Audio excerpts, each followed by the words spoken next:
Bismillahirrahmanirrahim. Assalamualaikum warahmatullahi wabarakatuh. Waalaikumsalam. Selamat datang di podcast Madani Institute Endago episode ke-7, langsung dari studio perguruan Islam Madani Islamic School Payakumbuh. Madani Institute, empowering people. Mari bersama bergerak menuju perubahan.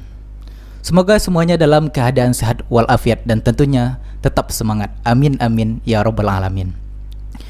Alhamdulillahi rabbil alamin wal aqibatu lil muttaqin wassalatu wassalamu ala asrafil anbiya wal mursalin wa ala alihi wa ashabihi ajma'in. Allahumma salli wa sallim ala Muhammad wa ala ali Muhammad. Puji syukur marilah kita ucapkan atas kehadiran Allah Subhanahu wa taala yang mana pada kesempatan kali ini kita dapat bertemu dalam acara podcast Madani Islamic School Payakumbuh, serial kajian Idul Adha dengan tema mengenai memahami pengorbanan Nabi Ibrahim dan Nabi Ismail. Pada kesempatan kali ini kita akan bersama Ustadz Abu Uwais. Selamat datang Ustadz. Kemudian salam dan salam kita sampaikan juga kepada junjungan kita, yakninya Nabi besar Muhammad sallallahu alaihi wasallam, selaku uswah, qudwah serta qiyadah kita dalam menjalankan kehidupan sehari-hari. Sahabat Bandadi dimanapun berada, podcast hari ini adalah podcast spesial menyambut Idul Adha 1441 Hijriah.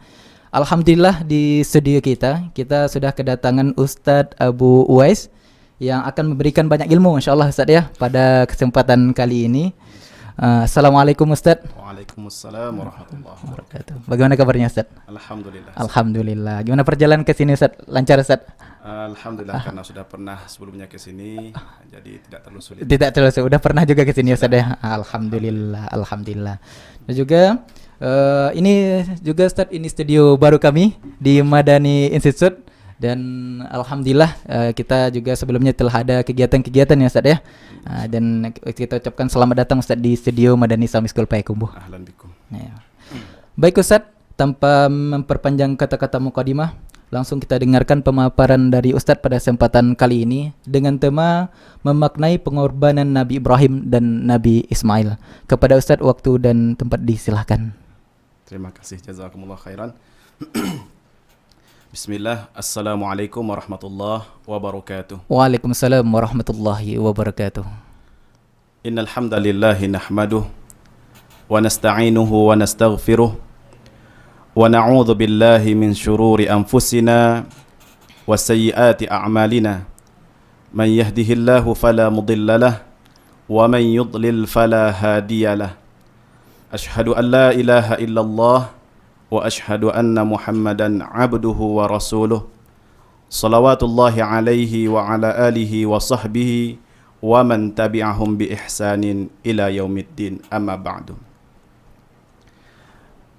Para pemirsa yang menyimak baik melalui ini ada secara langsungnya, ada secara langsungnya secara langsung yeah, maupun yang nanti yang menyimak secara tayangan ulang, yeah, dan juga kepada Ustadz Ami tadi, yeah, saya, Masya Allah.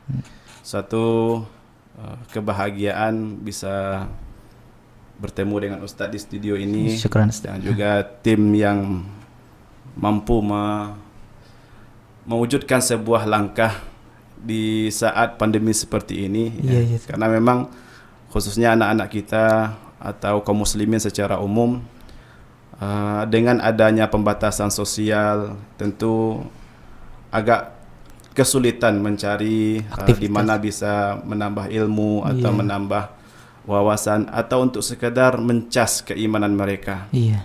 Dan memang di saat-saat pandemi seperti ini ujian banyak datang. Iya, Ustaz. Ya, Ustaz, ya. Iya. Ada ujian keimanan, iya, ada ujian sosial yang mungkin dalam konteks saat ini mungkin juga dialami oleh para orang tua. Iya, iya. Ya. Di mana disinilah mungkin terasa memang al-um madrasatu ula. Iya. Ibu itu adalah sekolah pertama. Sekolah pertama, iya. Ketika semua sekolah tutup gara-gara pandemi, iya, sekaranglah peran merasa ibu-ibu itu merasakan peranan dia sebagai sekolah. Sekolah. Dan mungkin ada orang tua yang menjalani dengan enjoy. Iya. Dan tidak sedikit yang Ada yang stres gitu Iya, kan. iya, Ada yang merasa ternyata baru sadar dia tugas guru di sekolah itu nggak gampang. luar biasa ternyata Ustaz ya. Iya. Jadi seperti ini Ustaz. Pertama kita bersyukur kepada Allah Iya. dengan adanya media ini, mudah-mudahan bisa memberikan manfaat yang banyak kepada seluruh kaum muslimin, Amin, khususnya ya Rabb. mungkin keluarga besar Madani. Iya. Dan juga ini mudah-mudahan bisa memberikan kontribusi di mana saat ini Ustaz kita sama-sama tahu kalau kita lihat di media sosial, baik apapun itu platformnya seperti YouTube, Iya. Instagram, Facebook, itu bisa dikatakan yang paling banyak mendominasi itu adalah orang-orang yang kira-kira tidak memberikan banyak manfaat untuk anak-anak kita atau kaum muslimin. Justru yang dijadikan saat ini tokoh atau idola, atau kalau bisa kita lihatlah kita cek satu persatu channel-channel YouTube, itu bisa dikatakan yang paling banyak subscribernya itu adalah orang-orang yang tidak mengajak kepada anak-anak kita agar bisa di jalan kebenaran atau jalan kebaikan. Bahkan justru yang banyak-banyak itu adalah yang aneh-aneh saja. Ya, konten-konten yang banyak aja. Konten yang enggak mendidik lah. Yang penting gimana supaya viral. Itu aja ujungnya Ustaz ya. Iya betul Ustaz. Dan kita memang hidup di zaman seperti ini Ustaz, di mana yang banyak diidolakan oleh generasi-generasi saat inilah orang-orang yang justru tidak mengajak mereka ke surga Allah Subhanahu wa taala. Mudah-mudahan ini bisa menjadi salah satu media yang bisa nanti ke depannya memberikan hal positif. Amin. Atau menjadi sebuah opsi lain bagi anak-anak kita dalam belajar dan memperbaiki diri mereka. Iya. Jadi gini Ustaz, Yes. mungkin dalam hal ini kita ketika berbicara tentang sosok Nabi Ibrahim, baik itu putra beliau maupun keluarga beliau, inilah sebenarnya gambaran ideal sebuah rumah tangga, gambaran ideal seorang ayah, seorang anak dan seorang ibu. Iya. Dan di sini kita memang mesti sebagai seorang muslim banyak mengkaji tentang sirah atau biografi orang-orang yang menginspirasi seperti nabi-nabi kita, ya termasuk juga Nabi Ibrahim alaihissalam beserta keluarga beliau. Ya. Dan perlu kita ketahui kapan Nabi Ibrahim itu bisa dijadikan contoh atau sejak kapan? Perlu kita ketahui Nabi Ibrahim alaihissalam itu beliau tidak instan menjadi contoh atau panutan semua orang. Tapi Nabi Ibrahim alaihissalam beliau menjadi contoh bagi seluruh umat ketika beliau sudah melewati sekian ujian yang panjang. Proses yang panjang. Iya. Sebagaimana yang Allah katakan dalam surat Al-Baqarah ayat 124, wa idzi batala Ibrahim rabbuhu bikalimatin fa atammahunna. Allah katakan, qala inni ja'iluka lin-nasi imama. Wahai Ibrahim, aku jadikan engkau sebagai imam atau panutan. Qala wa min dzurriyyati. Dan Nabi Ibrahim ketika dijadikan oleh Allah Subhanahu wa taala sebagai panutan untuk manusia, Nabi Ibrahim tidak meminta sebagai panutan beliau saja yang jadi panutan, tidak. Wa min dzurriyyati, ya Allah, aku ingin juga keluargaku ini menjadi panutan seluruh manusia. Qala la yanalu ahdil zalimin. Allah kabulkan. Nabi Ibrahim beserta keluarga beliau itulah gambaran keluarga Islami, keluarga yang mau tunduk di bawah aturan-aturan Allah Subhanahu wa taala. Dan Allah tidak menjadikan orang-orang yang zalim, orang-orang yang mengajak kepada kemungkaran sebagai contoh atau panutan. Memang orang-orang yang seperti itu tidak layak dijadikan panutan oleh setiap generasi.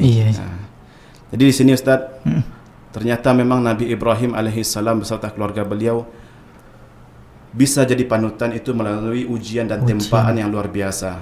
Maka tidak bisa seseorang ketika dia merasa, oh saya sudah banyak pengikut saya, sudah banyak subscriber saya, sudah banyak follower saya. Ya. Bukan seperti itu seharusnya menjadi standar seseorang bisa diikuti. Tapi orang-orang yang memang sudah teruji baik secara mental, keimanan serta karakter mereka sebagai seorang panutan. Jadi di sini Ustaz, mungkin kita kaji sedikit tentang apa-apa saja ujian yang telah dilalui oleh Nabi Ibrahim beserta keluarga sehingga beliau layak dijadikan sebagai panutan, uswah. Uswah. Ujian pertama Ustaz, Nabi Ibrahim alaihissalam itu beliau dilahirkan di lingkungan yang tidak soleh. ayah beliau orang yang mempersekutukan Allah Subhanahu wa taala. Lingkungan beliau juga seperti itu. Ya. Dan Nabi Ibrahim alaihissalam mengajak orang yang ada di sekitar beliau untuk mentauhidkan atau mengesahkan Allah Subhanahu wa taala. Dan itu tidak disenangi oleh orang-orang yang menyembah berhala. Berhala, iya. Sampai akhirnya Ustaz, saking tidak sukanya mereka, saking tidak senangnya mereka dengan apa yang diserukan oleh Nabi Ibrahim, mereka membuat semacam siasat atau membuat semacam makar agar Nabi Ibrahim ini mau tunduk, dan mereka sampai-sampai mau menyiksa Nabi Ibrahim alaihissalam. Ya. Dan di sini kita mesti ketahui, Nabi Ibrahim alaihissalam tidak disiksa oleh kaumnya karena beliau mempertahankan jabatan beliau, tidak. Bukan juga karena alasan-alasan duniawi, tidak. Murni Nabi Ibrahim alaihissalam itu disiksa karena menyerukan kalimat La ilaha illallah. Ya. Karena murni mengajak orang untuk berakidah yang benar, mengajak orang untuk mengesahkan Allah Subhanahu wa taala. Dan pada akhirnya, ya, di samping masyarakat mereka ini mempersekutukan Allah Subhanahu wa taala, mereka juga punya ego dan arogansi yang besar sekali. Kita temukan, ya, bahwasannya Nabi Ibrahim disiksa dengan cara dipanggang, dengan mereka menyediakan sebuah api yang besar. Iya. Dan perlu kita ketahui, yang disiapkan itu bukan api sekedar api unggun. Tidak kayak dibayangkan api unggun gitu ya. Tapi memang sebuah api yang sangat luar biasa besarnya. Dan untuk menaruh Nabi Ibrahim ke dalam api tersebut, mereka siapkan itu yang disebut dengan al-manjanik. Al-manjanik ini sebuah alat pelontar. Ya. Jadi nggak bisa dilemparkan pakai tangan aja nggak bisa. Oh, ya, ada juga alatnya. Saking besarnya apinya, istilahnya kalau ditaruh dengan tangan atau dengan cara manual, ya mereka akan merasakan kepanasan. Maka untuk langkah supaya mereka pun aman tapi Nabi Ibrahim tetap bisa dipanggang, mereka menyiapkan sebuah al-manjanik, sebuah alat pelontar untuk melontarkan Nabi Ibrahim ke dalam api yang besar tersebut. Dan api yang besar ini disebutkan oleh para ulama, ini bukti arogansi mereka kepada apa yang diserukan oleh Nabi Ibrahim alaihissalam. Tapi satu hal yang luar biasa, Ustaz.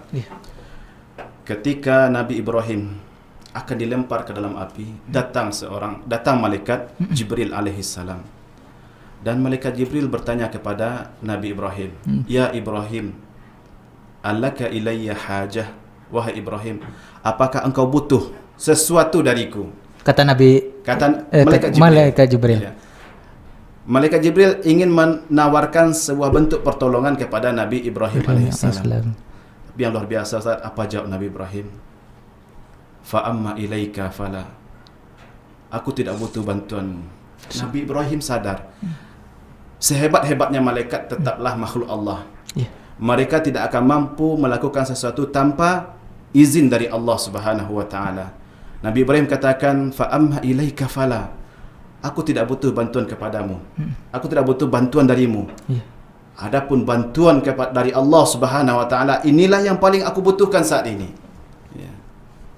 Ustaz, satu hal yang mesti kita sadari, memang seperti itu. Sehebat-hebatnya makhluk, tetap Allah yang lebih berkuasa kepada semua hal. Maka Nabi Ibrahim ketika beliau hanya meminta kepada Allah padahal ada malaikat, akhirnya Allah turunkan bantuan yang sangat luar biasa. Allah Subhanahu wa taala membantu Nabi Ibrahim dengan cara yang paling luar biasa. Di mana, Ustaz, pertama sekali Allah tidak menolong Nabi Ibrahim dengan mendatangkan atau meniupkan angin agar api ini mati, tidak. Dan Allah juga tidak mendatangkan hujan agar api ini padam, tidak. Sebetulnya bisa saja itu langsung. Bisa saja. Tapi yang paling luar biasa Allah tunjukkan kepada manusia saat itu bentuk pertolongan Allah kepada Nabi Ibrahim dengan cara menjadikan api itu dingin dan menyelamatkan bagi Nabi Ibrahim. Dikatakan dalam Al-Quran, "Ya naru kuni bardan wa salaman ala Ibrahim." Wahai api, jadilah engkau dingin dan menyelamatkan bagi Nabi Ibrahim. Di sini pelajaran luar biasa, Ustaz. Pastinya kita sebagai seorang manusia punya permasalahan dalam hidup kita. Tentunya. Ada mungkin masalah itu yang ringan dan tidak sedikit masalah kita itu yang berat. Tapi kita mesti tahu kita punya Allah Subhanahu wa taala tempat kita mengadu, tempat kita mencurahkan segala permasalahan kita. Dan kita harus yakin Allah Subhanahu wa taala punya segala solusi untuk setiap permasalahan kita. Ya. Tapi di sinilah ujian keimanan bagi seorang manusia. Kadang-kadang kita lihat ada orang sedikit masalah datang kepada sesama makhluk yang pada intinya mereka juga tidak mampu sebenarnya untuk menolong kita kecuali dengan izin Allah Subhanahu wa taala. Menyelesaikan masalah itu ya Ustaz. Ya. Contoh Ustaz.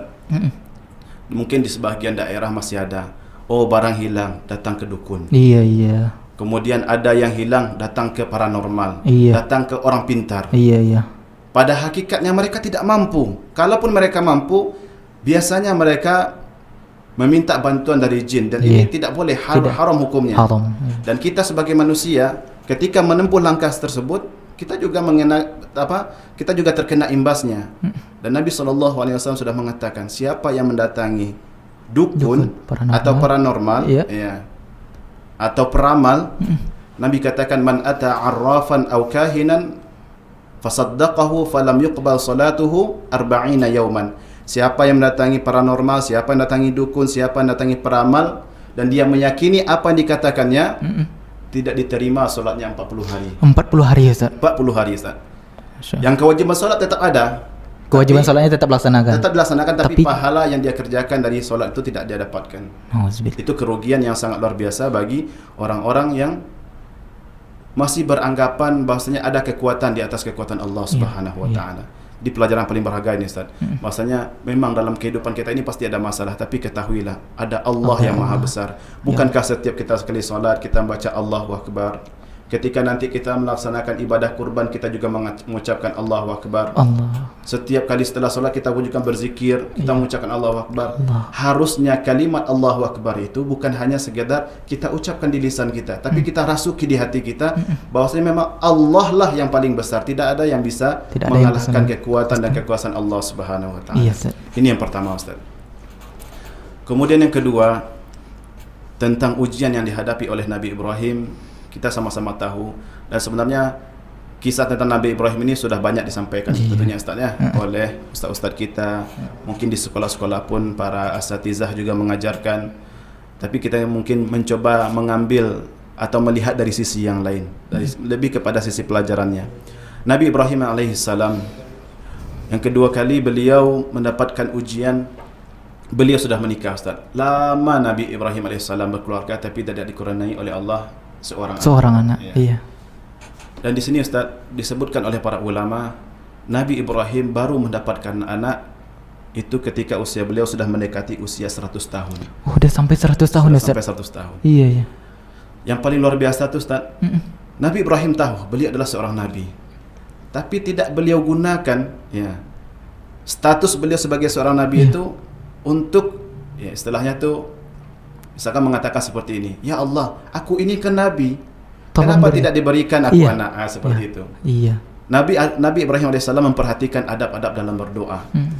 Dalam artian kita sebagai seorang manusia, bukan adab yang baik ketika kita berdoa kita mengancam-ngancam Allah Subhanahu wa taala. Ya. Maka di sini Nabi Ibrahim alaihissalam beliau setiap hari tanpa putus-putus tanpa henti, tanpa cuti beliau selalu mengucapkan Rabbi habli minas salihin, ya Allah anugerahkan kepadaku generasi atau keturunan yang soleh. Maka di sini Ustaz, mungkin ada sebahagian saudara-saudara kita yang mungkin sudah 5 tahun, sudah 10 tahun, sudah 15 tahun menikah, tapi belum masih berlihat keturunan. Maka kita mesti mencontoh kepada Nabi Ibrahim alaihissalam. Beliau nabi, tapi beliau bersabar 100 tahun. Mendekati 100 tahun beliau terus berdoa Rabbi habli minas salihin. Maka di sini kalau ada yang bertanya, ya Ustaz, sudah lama saya menanti-nanti keturunan, sampai kapan saya menantinya? Maka di sini kita sebutkan, kita selalu berdoa dan berikhtiar. Itu kapan berhentinya? Ketika memang sudah kita mati. Itulah kita berhenti dalam berdoa dan berikhtiar dalam mengusahakan kebaikan-kebaikan apapun, termasuk juga mengenai keturunan dan anak. Maka ini Ustaz, kalau ada di antara kita yang kesulitan bersabar dalam menanti momongan, lihatlah Nabi Ibrahim alaihissalam. Seorang nabi ya Ustaz. Seorang nabi, beliau sampai usia mendekati 100 tahun baru beliau dianugerahi oleh Allah Subhanahu wa taala keturunan. Maka ini yang kedua Ustaz. Lalu yang ketiga, Nabi Ibrahim alaihissalam Setelah 100 tahun beliau menanti, akhirnya beliau dianugerahi oleh Allah SWT Iya. putra bernama Ismail. Iya. Dan di sini datang perintah Allah Subhanahu wa taala. Ketika Ismail lahir kecil, Allah perintahkan kepada Nabi Ibrahim untuk meninggalkan anaknya di sebuah lembah yang tidak berpenghuni. Ada sebuah lembah tapi tidak ada pula penghuninya. Tidak ada penghuninya, Ustaz. Ya. Dan ini kenapa Allah Subhanahu wa taala, pertanyaan pertama, kenapa Allah uji Nabi Ibrahim dengan ujian seperti itu? Iya. Sekian lama menanti kelahiran seorang anak lahir, sekarang disuruh untuk berpisah dengan. Iya.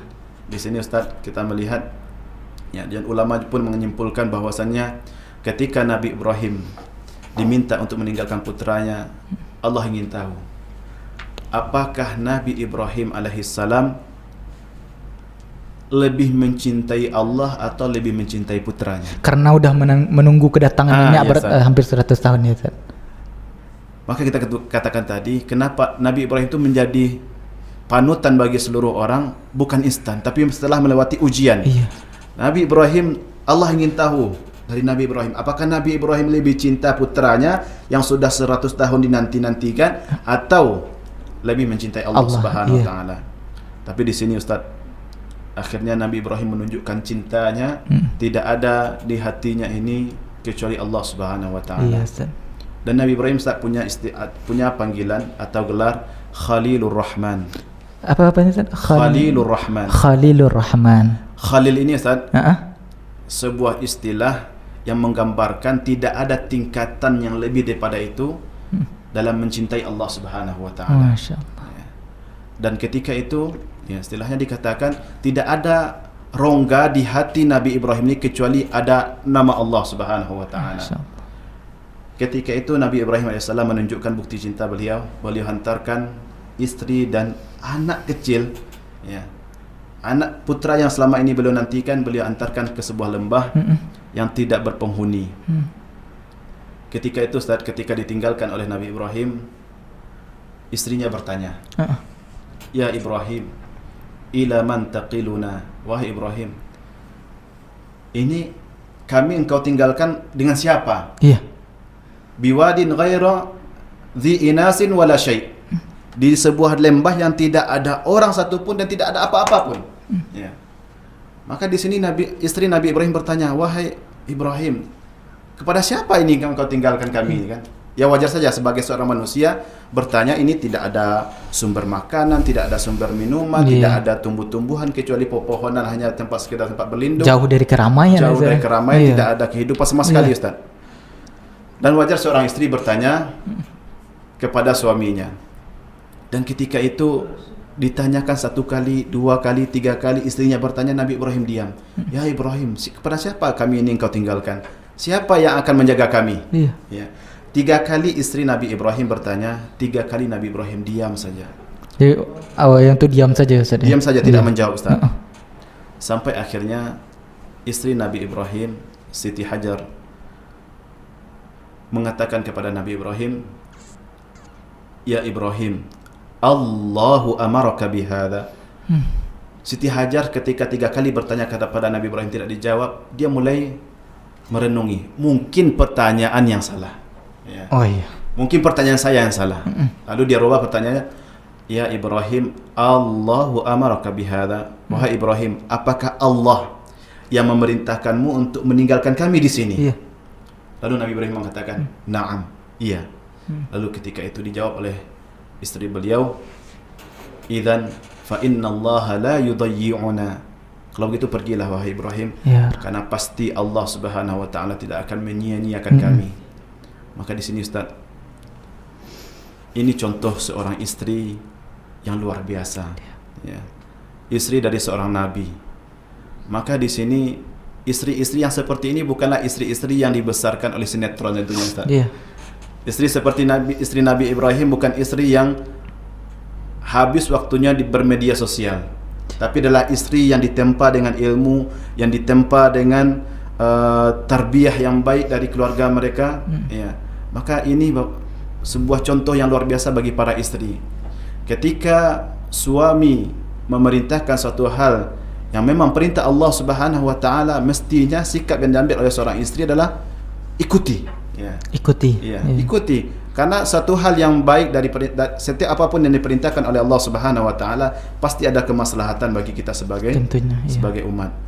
Maka di sini Ustaz, ketika Nabi Ibrahim meninggalkan istrinya, sebenarnya Nabi Ibrahim pun Tak tega. dan tapi ini perintah Allah. Iya. Sampai akhirnya disebutkan oleh Al-Imam Al-Baghawi dalam tafsir beliau, Nabi Ibrahim itu tidak menoleh sedikit pun melihat kepada putranya dan istrinya, tidak menoleh sedikit pun ke belakang.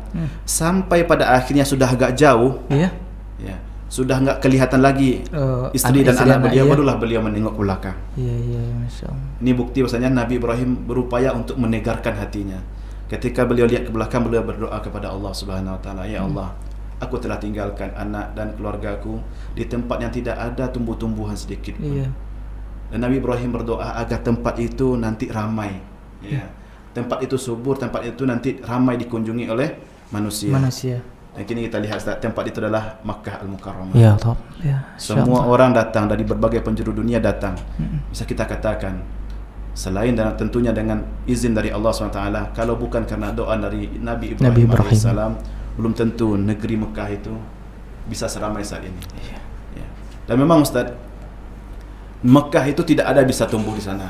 Tidak ada. Tidak ada. Semuanya batu, bukit batu. Berbeda dengan bukit-bukit kita di sini, dari tanah apapun dilemparkan, istilahnya kayu pun bisa ditanam. Bisa ditanam. Iya. Tapi di Mekah itu memang tidak bisa yang tumbuh, kecuali memang diakal-akali, misalkan di atas batu dikasih tanah, kemudian baru ditanam biji-bijian, baru bisa. Tapi pada hakikatnya tekstur tanah di sana tidak bisa menumbuhkan apapun. Dan sekarang Ustaz, kemanapun kita pergi ke supermarket yang ada di kota Mekah itu, semua jenis buah-buahan ada. Durian pun juga ada. Udah ada durian sekarang. Sudah ada di sana. Cuman harganya lebih mahal. Harganya lebih mahal. Dan ini bisa kita katakan subur, ramainya orang datang. Kemudian bisa kita temukan berbagai jenis tumbuh-tumbuhan di sana, buah-buahan di sana. Itu bisa dikatakan karena doa Nabi Ibrahim alaihissalam. Ya. Dan ini Ustaz, pelajaran yang amat penting bagi kita ketika Nabi Ibrahim alaihissalam meninggalkan putra beliau. Memang kita sebagai seorang hamba Allah Subhanahu wa taala harus menempatkan Allah Subhanahu wa taala di atas segala-galanya. Ya. Bahkan Nabi sallallahu alaihi wasallam mengatakan, belum sempurna keimanan kita sampai kita jadikan Allah dan Rasulullah lebih kita cintai daripada apapun. Bahkan melebihi kecintaan kita kepada anak kita, orang tua kita, bahkan melebihi kecintaan kita kepada diri kita sendiri. Ada sebuah riwayat saat dahulu pernah Umar bin Khattab berjalan bersama Nabi. Kita tahu bagaimana cintanya Umar kepada Nabi sallallahu alaihi wasallam. Betapa dekatnya Nabi dengan Umar. Ketika sedang berjalan, Umar ingin menunjukkan kepada Nabi tentang perasaannya kepada Nabi sallallahu alaihi wasallam. Ya Rasulullah, la anta ahabbu ilayya min kulli syai'in illa min nafsi. Wahai Rasulullah, tidak ada yang lebih aku cintai selain dirimu. Bahkan tidak ada yang bisa mengalahkan kecintaanku kepadamu kecuali kecintaanku kepada diriku sendiri. Lalu Nabi SAW mengatakan, la ya Umar, hatta akuna ahabba ilaika min nafsik. Belum sempurna keimananmu wahai Umar, sampai engkau jadikan aku sebagai yang paling engkau cintai, bahkan melebihi kecintaanmu kepada dirimu sendiri. Awalnya Umar tidak mengira seseorang bisa mencintai orang lain melebihi cintanya kepada dirinya sendiri. Pasti kita sebagai seorang manusia, kepada diri kita pasti kita dahulukan dari orang lain. Tentunya, bahkan dibandingkan anak kita, istri kita, orang tua kita. Kalau berbicara tentang hak-hak prerogatif kita lebih akan mendepankan diri kita. Tentunya. Tapi di sini Rasulullah mengatakan kepada Umar, wahai Umar, belum sempurna keimananmu sampai engkau jadikan sebagai yang paling engkau cintai, bahkan mengalahkan kecintaanmu kepada dirimu sendiri. Akhirnya Umar merevisi ucapan beliau tadi yang pada awalnya tidak mengira seorang muslim, seorang manusia bisa mencintai orang lain melebihi cintanya kepada dirinya sendiri. Dan ketika dia tahu bahwasanya seorang muslim harus mencintai Nabi SAW melebihi cintanya kepada dirinya sendiri, maka ketika itu dia mengatakan, ya Rasulullah, la anta ahabbu ilayya min kulli syai'in hatta min nafsi. Ya wahai Rasulullah, engkau lebih aku cintai daripada diriku sendiri. Maka di sini memang harus kita menjadikan Allah dan Rasulullah SAW sebagai pucuk cinta kita. Dan apapun, ya tentunya Ustaz, kalau sudah mengaku cinta, ya Yang cinta ini bukan hanya pemanis kata, Bukan hanya diucapkan di lidah. Iya. Orang kalau cinta, pasti cinta itu butuh bukti. Pengorbanan. Pengorbanan salah Iya. satu bukti Iya. dari cinta itu. Heeh. Misalkan seperti ini, Ustaz. Ustaz sudah menikah, Ustaz? Alhamdulillah, Ustaz. Sudah, Ustaz. Iya. Contoh gini, Ustaz. Ustaz sudah menikah. Heeh. Kemudian pagi hari Ustaz minta kepada istri, Heeh. tolong buatkan abang teh telur contohnya. Teh telur. Masya misalnya. Allah. Iya. Ternyata ketika itu istri Ustaz menjawab seperti ini. Mm-mm. Capek tangan adik bang untuk mengacau telurnya. Mm-mm. Kira-kira bagaimana perasaan Ustaz? Ada semacam gurat kekecewaan bukan? Iyalah tentunya. Ya. Karena mungkin semanis apapun, sebanyak apapun seseorang mengatakan aku cinta kepadamu suamiku, aku mencintaimu wahai istriku, Iya. 1000 kali dia mengucapkan tapi tidak ada bukti dari perbuatan atau dari apa yang dia ucapkan, tidak ada pengorbanan dari dia, ya sama saja nol. Nol jadi. Sebuah cinta itu pasti bukti, butuh bukti. Maka kita sebagai hamba Allah Subhanahu wa taala, umat Nabi Muhammad sallallahu alaihi wasallam mesti menunjukkan bukti cinta kita kepada Allah Subhanahu wa taala. Salah satu buktinya Ustaz yaitu adalah memang kita mendahulukan apa yang Allah inginkan, apa yang Rasulullah inginkan dibandingkan keinginan hawa nafsu kita sendiri. Iya, Ustaz. Contoh dalam kondisi saat ini, ketika ada perintah berkurban, Mm-mm. ya, pasti ada sebagian kita melihat, oh saya ada kebutuhan, misalkan cicilan motor, Iya. misalkan pengeluaran bulanan segala macamnya, uang sekolah anak, ya. Kalau memang kita mencintai Allah Subhanahu wa taala, ketika ada tabungan, ada kemampuan kita, seharusnya kita buktikan cinta kita dengan ikut berkurban. Maka di sini kita bisa simpulkan ketika Nabi Ibrahim alaihissalam siap-siap saja beliau untuk meninggalkan keluarga beliau, karena itu adalah perintah Allah Subhanahu wa taala, kita pun mesti siap berkorban untuk menunjukkan Kecintaan atau kita. membuktikan kecintaan kita kepada Allah Subhanahu Allah wa Subhanahu wa taala. taala. Lalu yang keempat, Ustaz. Masih ada waktu saya? Masih, Ustaz, masih. Yang keempat, Ustaz, tentang pelajaran dari Nabi Ibrahim. Iya. Nabi Ibrahim juga diuji ketika beliau sudah berkumpul dengan keluarga beliau yang beliau tinggalkan dahulu di sebuah lembah yang tidak ada tumbuh-tumbuhan di sana. Ketika Nabi Ismail alaihissalam sudah beranjak agak dewasa, ya, datang perintah dari Allah Subhanahu wa taala. Ada lagi ujiannya. Ada lagi ujiannya. Dan ini mungkin yang paling berat, Ustaz. Ya. Dari sekian banyak ujian yang tadi, Iya. Ustaz, ya. Yaitu meminta kepada Nabi Ibrahim agar putranya ini disembelih. Dan di sini Ustaz, kita lihat kalau mungkin meninggalkan putra di lembah masih ada harapan hidup. Oke lah, Ustaz, ya. Iya. Mungkin ada nanti misalkan kalau bertemu sumber air atau makanan segala macamnya, Iya, masih ada iya. kesempatan. Masih Peluang ada. hidup itu masih ada. Tapi kalau disembelih, Tentu habis lagi, Ustaz. ya. Dan itu di sana Nabi Ibrahim alaihissalam kembali membuktikan kepada Allah Subhanahu wa taala bahwasanya memang tidak ada di hati beliau kecuali Allah Subhanahu wa taala, Ya. dan beliau laksanakan perintah itu, tapi tetap mengajak putra beliau berdiskusi, memberitahu. Ya. Nabi Ibrahim AS bertanya kepada putranya, "Ya bunayya, inni ara fil manam anni athbahu." Wahai putraku, aku melihat di mimpiku bahwasanya aku menyembelihmu. Ya. Fanzur madza tara. Maka bagaimana menurut pendapatmu? Di sini Ustaz harus kita bedakan, mimpi para nabi itu wahyu. Ya. Mimpi para nabi. Jadi jangan kita berdasarkan kisah ini kita pun nanti bermimpi terhadap anak kita terhadap suatu mimpi kita dengan mimpi para nabi tentu berbeda. Iya. Ya, dikatakan oleh para ulama bahwasanya mimpi para nabi itu adalah wahyu. Ya. Dan Nabi Ibrahim AS menyampaikan kepada putranya itu adalah wahyu dari Allah Subhanahu wa taala. Dan Ustaz, jawaban luar biasa keluar dari mulut Ismail alaihissalam. Ya abati if'al ma tu'mar. Wahai ayahku, kerjakan apa yang diperintahkan kepadamu. Satajiduni insyaallah minas sabirin. Dan ini Ustaz, kenapa bisa keluar ucapan yang sangat luar biasa seperti itu dari Nabi Ibrahim AS padahal beliau masih kecil? Karena beliau dibesarkan oleh seorang wanita yang salehah. Beliau keturunan dari seorang ayah yang soleh. Di sini Ustaz, perlu kita ketahui, kita sebagai orang tua, ayah, ibu, kesolehan kita sebagai orang tua itu bisa berbias kepada anak kita. Kalau kita sebagai orang tua tidak soleh, maka sulit atau kecil kemungkinan anak kita akan menjadi soleh. Tapi ketika kita sebagai orang tua soleh, ayah soleh, ibu soleh, insya Allah anak kita akan besar peluangnya, besar kemungkinan dia akan menjadi soleh. Karena memang orang tua itu adalah cerminan bagi anaknya. Iya. Dan Nabi Ismail alaihissalam ketika masih kecil bisa menjawab dengan secara tegas. Ya. Iya. Bisa dikatakan saat itu sebagai seorang ayah perasaan Nabi Ibrahim agak bingung.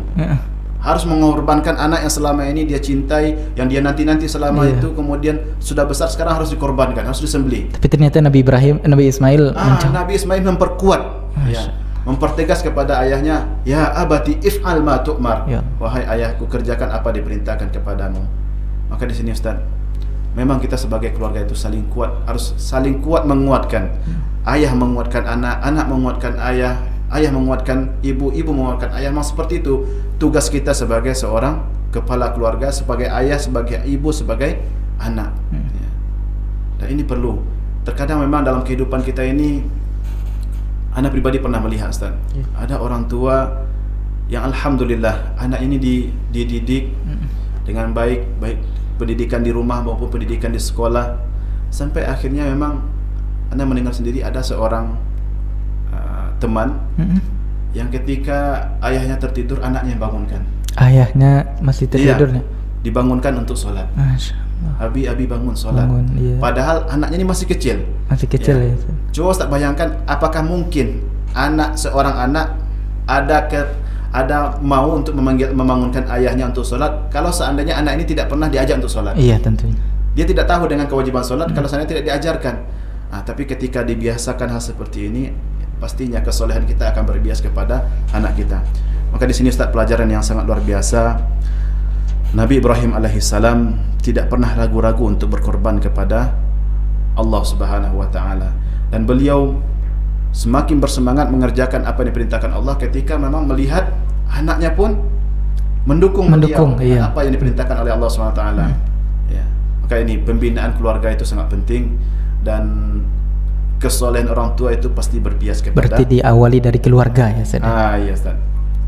Maka di sini Ustaz, setelah melewati rangkaian ujian-ujian seperti itu, maka barulah Allah Subhanahu wa taala mengatakan, qala inni ja'iluka lin-nasi imama. Wahai Ibrahim, sekarang aku jadikan engkau sebagai panutan bagi manusia.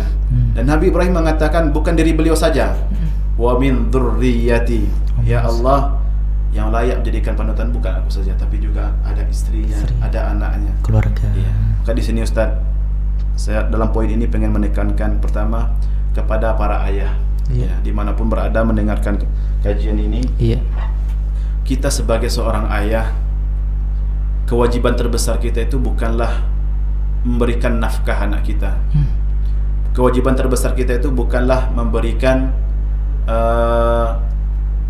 apa istilahnya, memberikan hal-hal yang diinginkan oleh anak kita.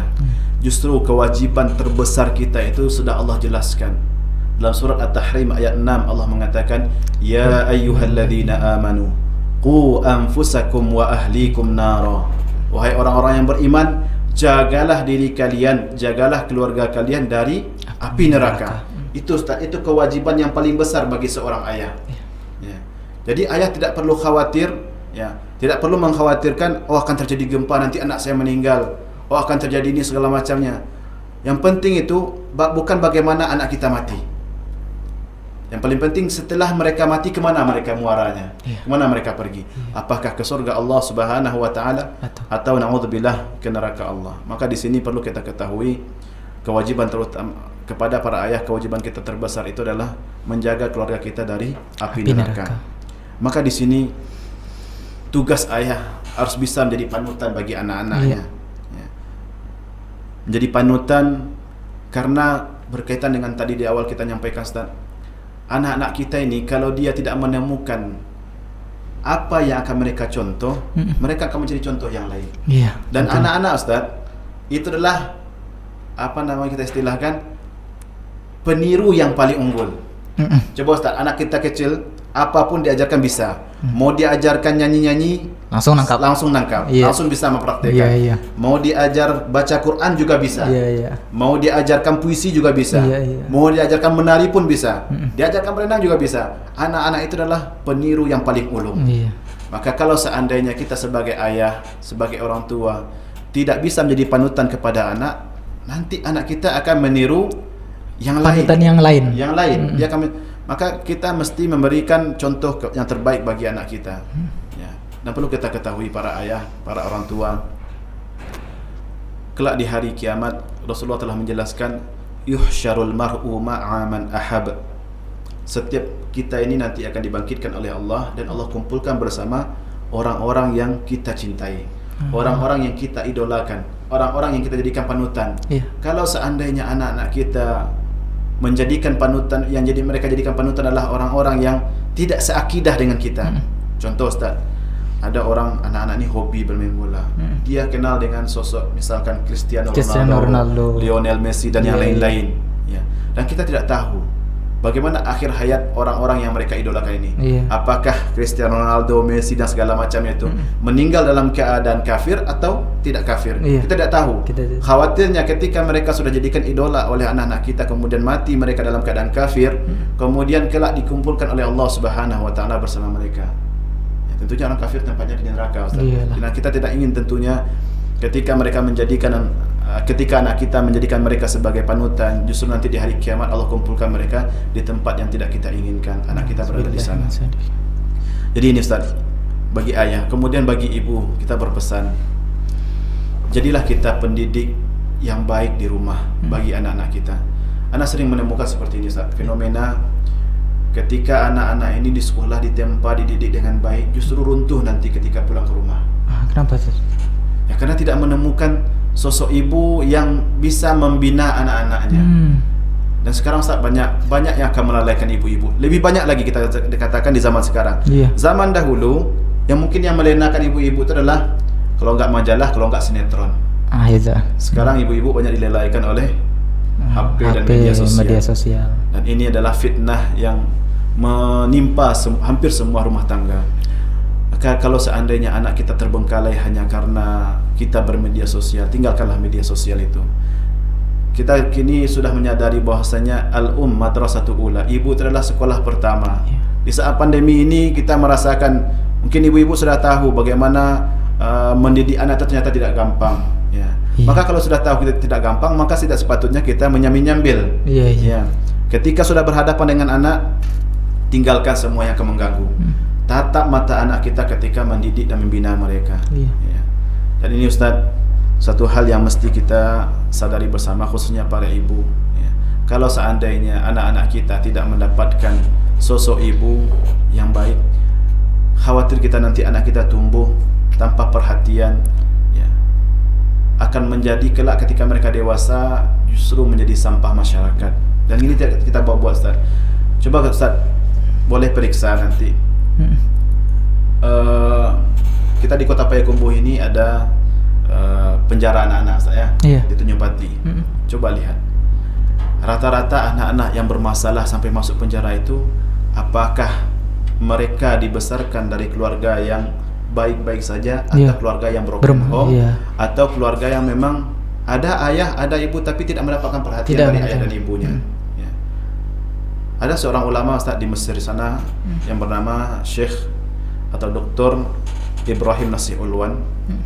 Dalam kitab beliau Tarbiyatul Aulad fil Islam, pendidikan anak dalam Islam, itu beliau mengungkapkan di zaman sekarang inilah justru banyak lahir anak-anak yatim. Dan beliau maksud bukan anak yatim yang tidak ada ayah, tidak ada ibu, kemudian jadi miskin, enggak. Tapi justru anak-anak yatim yang lahir dari keluarga ada ayah, ada ibu, tapi tidak mendapatkan perhatian. Sehingga anak ini tumbuh seperti apa yang diinginkan anak. Yang namanya anak pasti mereka tidak pikirannya belum berkembang, akalnya belum maksimal, sehingga anak-anak pasti mengikuti apa yang cenderung dia inginkan saja, tidak menimbang apakah ini baik atau tidak.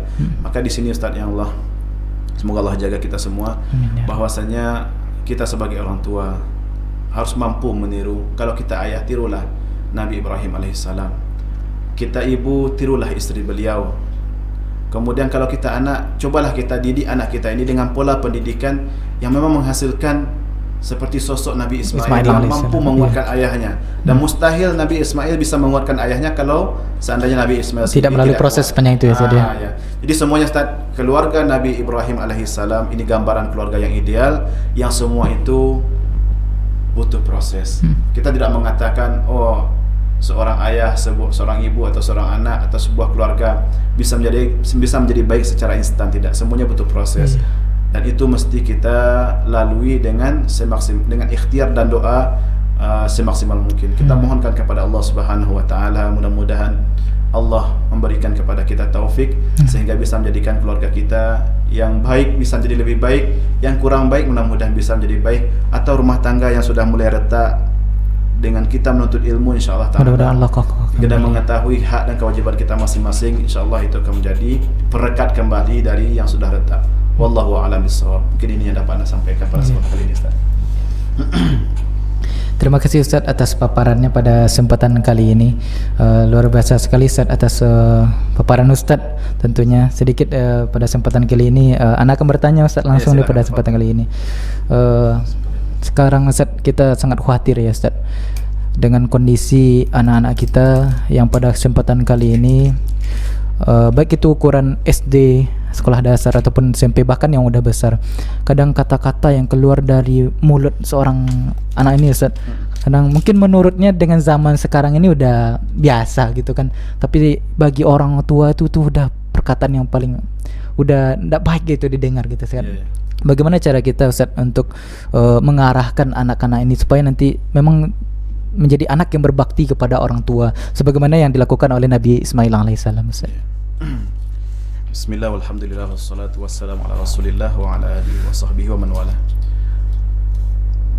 Biasanya Ustaz,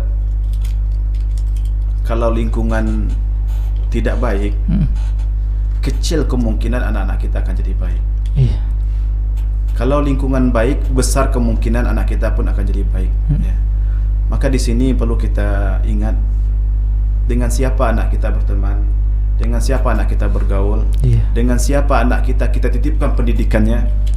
Ini mesti kita perhatikan. Perlu diperhatikan juga Ustaz. Sangat perlu Ustaz. Sebagus apapun kita sebagai orang tua mengontrol mereka di rumah, tapi kalau lingkungan pertemanannya, lingkungan belajarnya tidak diperhatikan, ya mungkin di depan kita sebagai orang tua mungkin mereka sopan, di belakang kita bisa jadi tidak. Ya. Apalagi kalau kita lepaskan begitu saja. Ya wajar saja ketika orang tua mendengar ada ucapan-ucapan yang tidak baik keluar dari seorang anak. Ya ketika memang walaupun kita sebagai orang tua tidak mengajarkan, tapi dia dapatkan dari lingkungan pertemanannya, lingkungan belajarnya dan segala macamnya. Maka ini Ustaz, seorang ulama dulu pernah menasihati, ya, ketika beliau membawa tangan anaknya menuju sebuah majelis, ya. Kemudian ketika dia titipkan anaknya ini kepada guru atau syekhnya ini, ulama ini berpesan kepada gurunya ini, engkau akan menjadi syekh bagi anakku, ya. Engkau akan mengajarkan adab kepada anakku. Tolong engkau ajarkan kepada anakku yang baik-baik saja. Karena apa yang menurutmu baik, itulah yang akan dianggap baik oleh anakku. Dan apa yang menurutmu buruk, itu juga yang akan dianggap buruk oleh anakku. Maka di sini perlu kita ketahui, baik berkaitan dengan pendidikan anak kita kepada siapa kita akan titipkan, bagaimana lingkungan pertemanannya, kita sebagai orang tua punya hak dan harus mengontrol hal itu. Ya. Tidak ada masalah misalkan ada anak-anak, misalkan anak kita ada tetangga yang memang secara kita lihat, ya, baik secara ucapan, perbuatannya, kita khawatir anak kita akan menirunya. Maka kita sebagai orang tua, kalau perlu di stop, nggak usah berteman dengan anaknya, atau tidak perlu main ke sana demi menjaga sang anak. Karena kita katakan tadi Ustaz, anak itu adalah peniru ulung. Apa yang sering mereka dengar, mereka akan ucapkan. Apa yang sering mereka lihat, itu yang akan mereka praktekkan.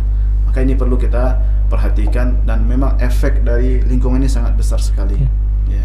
Bahkan saat berkenaan dengan lingkungan ini, seorang ulama seperti kalau tidak salah Syekhul Islam Ibn Taimiyah mengatakan al-jaru qabla ad-dar. Maksudnya Ustaz, artinya tetangga sebelum rumah. Maksudnya adalah ketika kita akan, Ustaz, misalkan mau pindah rumah, ya, akan menempati sebuah rumah, ya, yang paling pertama kita perhatikan siapa yang akan menjadi tetangga kita. Jadi tidak bisa pilih-pilih apa aja ya. Jadi memang kalau bisa ketika kita mau tinggal, jangan lihat dulu fasilitas rumah kita saja. Bahkan kalau perlu Syekhul Islam mengatakan kita cek dulu siapa yang akan menjadi tetangga kita. baru kita pilih kita akan tinggal di sana. Kita akan bangun rumah sana, kita akan beli tanah dan segala macamnya. Cek dulu siapa yang akan menjadi tetangga kita. Karena bagaimanapun tetangga itu yang akan memberikan pengaruh kepada anak kita. Tetangga itulah yang akan memberikan rasa nyaman atau tidak nyamannya kepada kita ketika tinggal. Betapa banyak Ustaz kita lihat, ya, ada sebuah keluarga baik tapi lingkungannya tidak baik, tetangganya, ya misalkan contoh Ustaz ya, misalkan kita nih, kita nggak tahan dengan suara musik yang keras. Ternyata tetangga kita ini pagi baru udah menghidupkan musik yang itu dari segi kenyamanan saja kita sudah terganggu. Dan kepada anak-anak pun nanti terpengaruh. Bisa jadi nanti anak kita hafal lagu apa yang diputar di sebelah itu kan. Maka di sini memang faktor lingkungan mesti kita perhatikan. Tentunya setelah kita memperbaiki diri kita sebagai orang tua, kita perbaiki diri kita, tingkatkan ibadah kita, karena itu akan menjadi cerminan bagi anak kita. Lalu lingkungan mesti kita perhatikan. Karena biasanya Ustaz memang lingkungan ini yang akan memberikan pengaruh. Lalu yang kedua Ustaz, seperti berkata yang ucapan yang kasar segala macamnya, terkadang ya apa yang viral itu pula dibahasakan gitu kita. Karena sekarang udah banyak yang dilihat-lihat Ustaz ya. Dan ini Ustaz ya memang khususnya dalam masalah gadget saya. Ana pernah baca sebuah artikel yang intinya orang tua ketika memberikan fasilitas gadget atau internet kepada anak terbagi kepada 3 macam. Ada orang tua yang memang melepaskan selepas-lepasnya, memberikan kebebasan sebebas-bebasnya kepada anaknya untuk mengakses HP atau smartphone-nya. Kemudian ada yang kedua yang menahan, memang tidak memberikan akses sama sekali. Kemudian yang ketiga yang memberikan akses tapi dengan kontrol dan pengawasan. Dari ketiga ini, yang untuk yang pertama orang tua yang memberikan akses selepas-lepasnya. Ya ini tentu akan sangat merusak pada anak. Yang namanya anak tidak mereka belum punya filter. Mereka belum bisa menimbang mana yang baik, mana yang bukan, mana yang maslahah, mana yang mafsadah. Tentu mereka hanya mengikuti hawa nafsu mereka saja. Ya, ini tentu akan merusak anak. Dan betapa banyak Ustaz kejadian-kejadian kalau Anda melihat di berita-berita itu, na'udzubillah min dzalik, rasa-rasanya pengen kita Ustaz kembali ke zaman dahulu. Zaman belum ada internet. Belum ada lagi tadi. Ada orang anak-anak yang sudah kecanduan game online, anak-anak yang sudah luar biasa. Bahkan ketika dia masuk rehab itu Ustaz, sudah tidak ada HP di tangannya tapi tangannya masih kayak gini Ustaz. Pernah melihat Ustaz ya. Kalau katanya juga di Cina itu saking luar biasanya pengaruh internet ini di warnet-warnet, sampai anak-anak yang main game online di internet itu disediakan pampersnya Ustaz. Dia nggak perlu lagi ke kamar mandi, nggak perlu lagi buang air ya. Semua aktivitasnya di depan komputer itu. Na'udzubillah. Itu pengaruh-pengaruh yang ya itulah. Kenapa bisa seperti itu? Karena tidak ada pengawasan dari orang tuanya. Ya, maka di sini ini tentu sangat tidak baik. Dan Anda pernah mendengar di beberapa daerah yang memang sampai menjurus kepada tindak kriminal yang dilakukan oleh sang anak karena tidak ada pengawasan dari orang tua. Ya. Ini yang pertama. Yang kedua, orang tua yang tidak memberikan sama sekali akses. Tidak ada diberikan akses ke masyarakat. Kalau ini yang seperti ini sama dengan gelembung udara. Kecil, besar, pada saatnya dia akan meletus juga. Orang tua yang mungkin tidak memberikan akses sama sekali mungkin bisa. Ya. Tapi ini bisanya hanya untuk waktu jangka pendek. Jangka panjang nanti anak kita ini juga mereka akan bergaul dengan sanak famili kita, akan berkumpul juga dengan teman-temannya. Maka ketika mereka tidak dapatkan dari kita, besar kemungkinan mereka akan dapatkan dari pertemanannya, karib kerabat kita segala macamnya. Dan terkadang Ustaz, anak-anak yang sekali lepas ini justru lebih ganas dari yang dibandingkan anak-anak yang sudah ada biasa. Yang pertama tadi ya tadi. Tapi ini, lalu ada yang ketiga yang lebih yang lebih baik adalah ketika orang tua memang kita ini zamannya sudah seperti ini. Tidak bisa kita merubah zaman ini. Ya. Maka yang bisa kita lakukan adalah kita berikan kepada mereka fasilitas ini tapi dengan pengawasan dan kontrol. Kita berikan pendidikan kepada anak kita, ini yang boleh kamu buka, ini yang tidak, ini kalau dibuka berdosa, ini kalau dibuka silakan untuk mengambil pelajaran. Penjelasan-penjelasan seperti itu mesti ada dari kita sebagai orang tua. Mesti ada pendidikan bagaimana menggunakan media sosial, bagaimana menggunakan HP dan segala macamnya.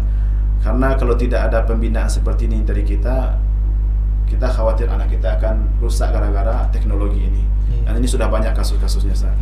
Ya, memang dalam kesimpulannya kita kalau ingin memberikan akses internet atau gadget atau smartphone atau apa teknologi apapun itu, kita sebagai orang tua sebenarnya harus lebih tahu daripada anak. Orang tua harus lebih tahu. Sekarang udah terbalik ya, Ustaz? Sekarang terbalik. Betapa banyak orang tua yang tidak tahu bagaimana menggunakan HP, anaknya sudah lebih anaknya udah lebih canggih. Iya. Maka di sini perlu kita ketahui, kalau seandainya kita tidak mampu memberikan pengawasan, coba amanahkan orang-orang yang bisa kita percayai untuk mengawasi anak kita dalam hal ini, atau berikan mereka memang pendidikan yang mencukupi atau bisa membuat kita tenang melepas mereka dengan dengan teknologi yang ada saat ini. Tapi memang Ustaz, membina anak di zaman sekarang itu tidak semudah di zaman dahulu. Semakin berkembang masa akan ada terus tantangan-tantangan baru yang akan dihadapi oleh orang tua. Maka di sini berkaitan dengan pertanyaan pertama tadi, bagaimana supaya kita menjaga anak kita? Pertama tentu dari kita pribadinya. Bagian dalam keluarga itu mesti kita perbaiki.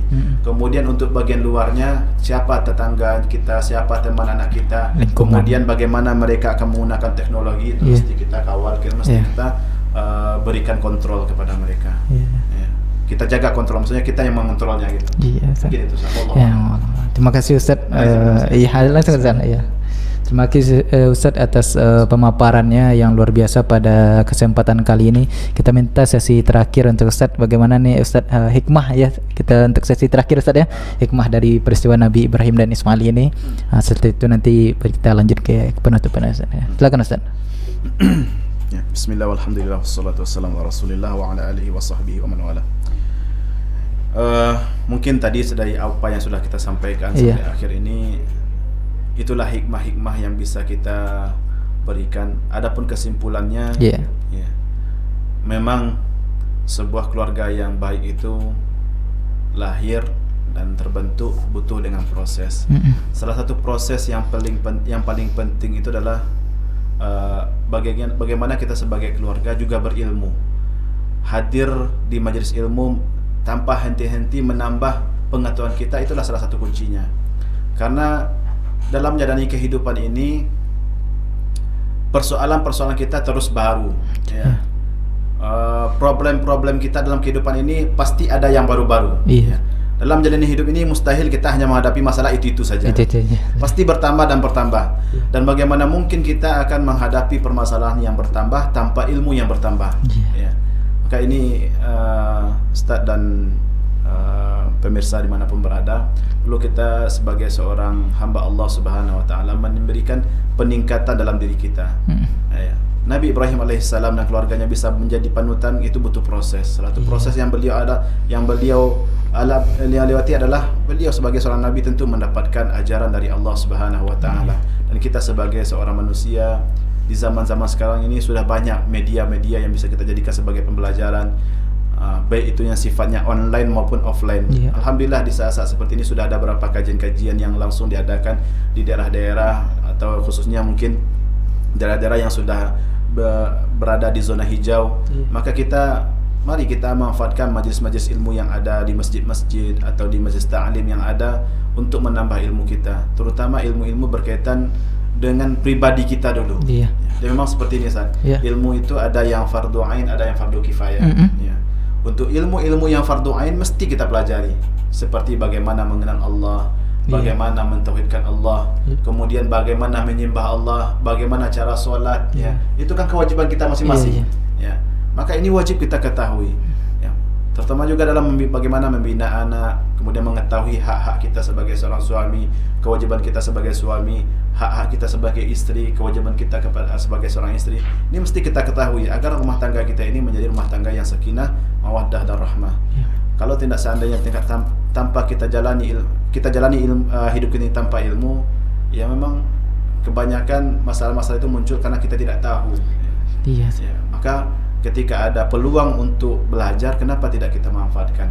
Dia berbeda nanti Ustaz. Ada orang yang tidak tahu, kemudian ada orang yang tidak tahu, tapi ada kesempatan untuk menghilangkan ketidaktahuannya ini.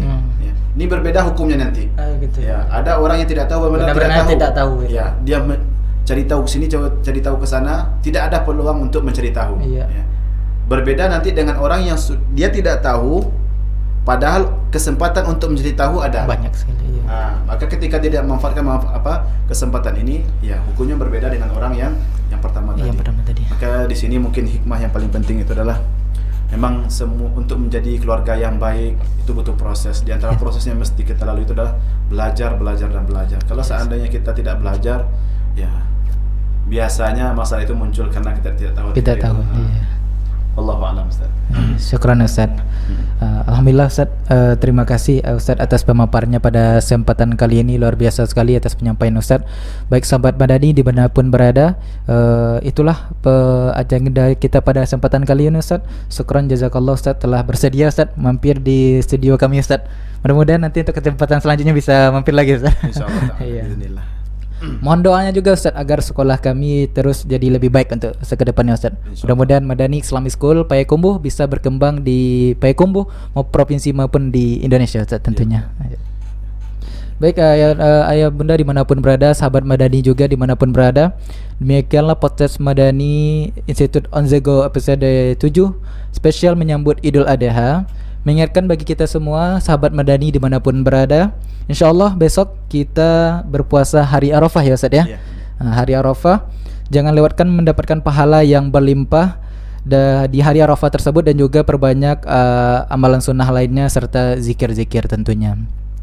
Baik, saya selaku pembawa acara mohon maaf jika ada kesalahan Ustaz. Kalau ada kata-kata yang tidak terletak pada tempatnya, terima kasih sekali lagi Ustaz atas kehadirannya. Kita tutup pertemuan kita pada kesempatan kali ini dengan doa kafaratul majlis. Subhanakallahumma wa bihamdika asyhadu an la ilaha illa anta astaghfiruka wa atubu ilaik. Sampai jumpa di podcast berikutnya. Jangan lupa like, comment dan subscribe YouTube Madani Institute Official dan Madani School. Dan juga dengarkan podcast kita di Spotify yaitu di Madani Institute on the Go. Baik, sahabat Madani dimanapun berada, demikianlah kesempatan kita pada hari ini. Assalamualaikum warahmatullahi wabarakatuh. Madani Institute